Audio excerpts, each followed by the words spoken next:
प्रिय छात्रों नमस्कार। आप सभी का ओम ए टू जेड क्लासेस में स्वागत है। आज हम कक्षा 10 गणित प्रश्नावली 2.2 का प्रश्न संख्या 1 का भाग 2 हल करेंगे। इसके पहले वाले वीडियो में प्रश्न संख्या 1 का भाग 1 हल किया जा चुका है। प्रश्न इस तरह है, निम्न द्विघात बहुपदों के शून्य ज्ञात कीजिए और शून्यकों तथा गुणांकों के बीच संबंध की सत्यता की जाँच कीजिए। तो यहाँ पर हमें जो दिया गया बहुपद है इसका शून्य ज्ञात करना है। तो जैसा कि हमने प्रश्न संख्या 1 का भाग 1 हल किया था, सबसे पहले इसका हमें गुणनखंड प्राप्त करना होगा और गुणनखंड प्राप्त करने के पास यश के 2 मान प्राप्त होंगे, वही इस बहुपद के क्या कहलाएंगे, शून्य कहलाएंगे।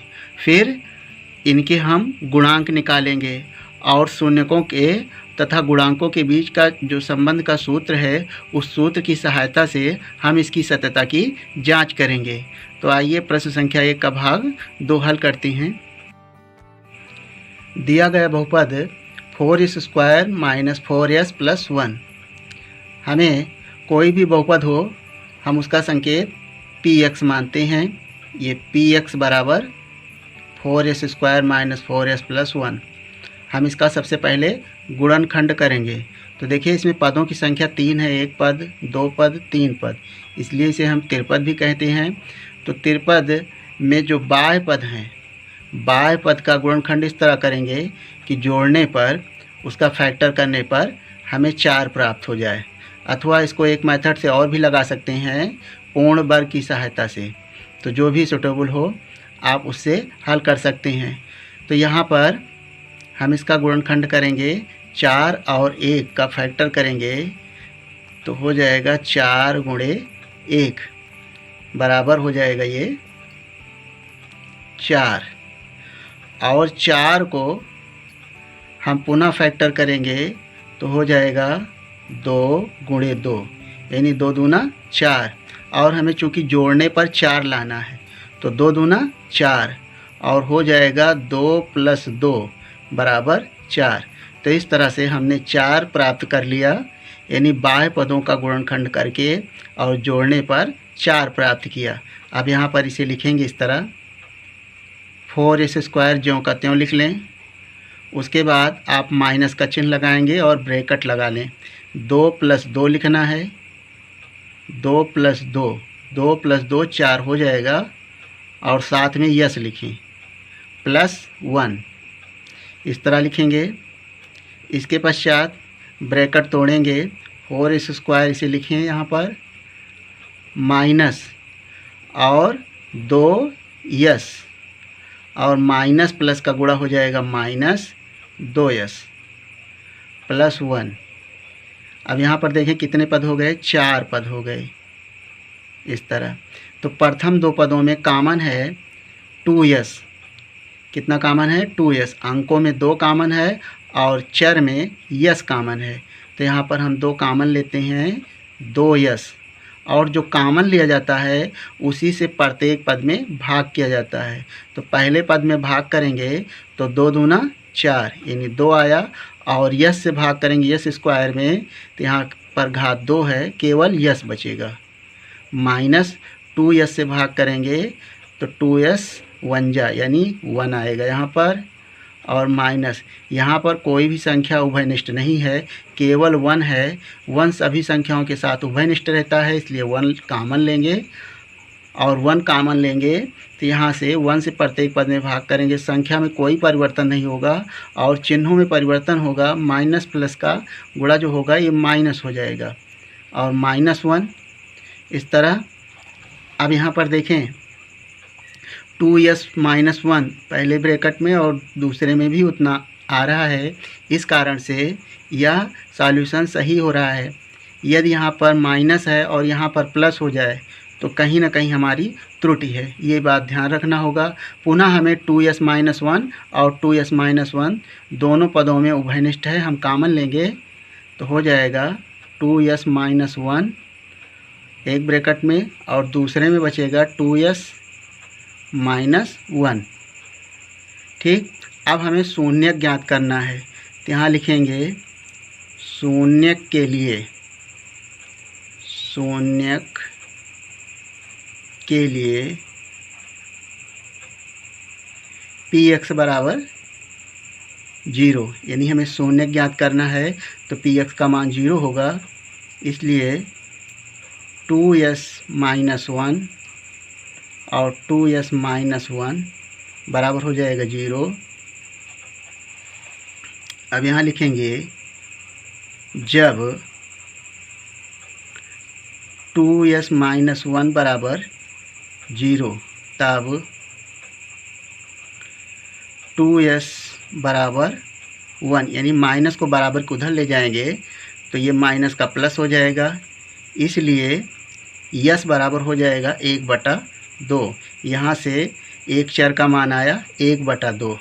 अब इसी तरह यहाँ भी हो जाएगा जब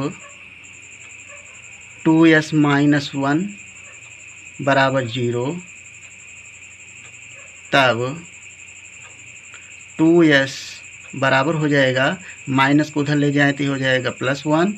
इसलिए यस बराबर हो जाएगा 1/2, यानी सेम मान दोनों का आया। तो इसको हम पहले मान को अल्फ़ा कहेंगे, यानी अल्फ़ा जो है यूनानी भाषा का ग्रीक अक्षर है, इसे हम शून्य कहते हैं। तो यहाँ पर अल्फ़ा बराबर 1/2 यह आ गया, यानी हमें शून्य भी ज्ञात करना था तो 1/2 आया। और इसे दूसरे शून्य को हम बीटा कहेंगे, बीटा बराबर 1/2। इस तरह तो हमसे शून्य ज्ञात करने के लिए कहा गया था, तो अल्फ़ा बराबर 1/2, बीटा बराबर 1/2। इसका एक आंसर आ गया।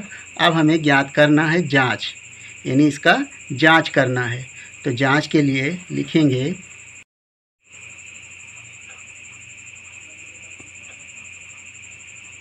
जांच के लिए हमें जो दिया गया बहुपद है उसे लिखेंगे 4s² माइनस 4s प्लस 1, और इसकी तुलना इसके व्यापक समीकरण से तुलना करेंगे।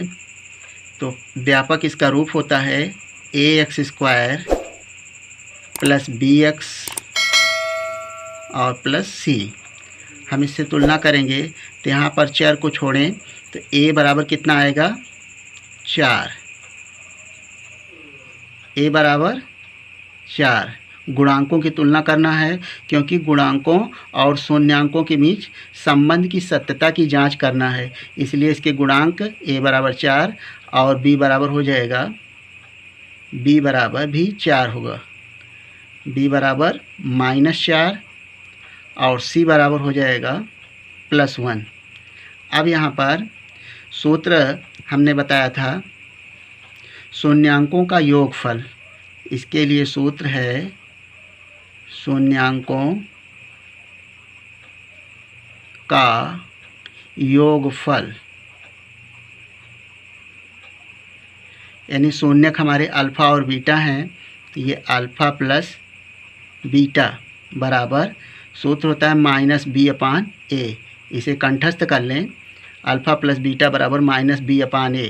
तो अल्फ़ा का मान आया है 1/2, तो यहाँ पर लिखेंगे 1/2 प्लस बीटा का मान भी 1/2 है बराबर -b, यानी माइनस तो सूत्र का है और b का मान है -4। यदि दो चिन्ह साथ में हैं तो ब्रैकेट इस तरह लगा लेंगे, -4 और a का मान भी 4 है।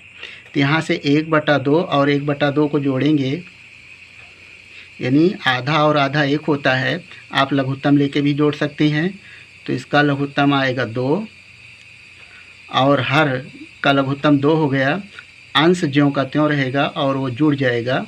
1 + 1 बराबर माइनस माइनस ये हो जाएगा प्लस 4/4। यहाँ से हो जाएगा 1 और 1 हो जाएगा 2 और 2 से काटेंगे तो केवल 1 आएगा बराबर 4×4। तो यहाँ से यह सत्य पाया गया कि शून्यांकों का योगफल और उनके जो गुणांक हैं उसके यह संबंध क्या आया, सत्य हुआ। इस तरह से अब हमें इसके शून्यांकों का गुणनफल लिखना है, शून्यांकों का गुणनफल। तो यहाँ से लिखेंगे शून्यांकों का गुणनफल।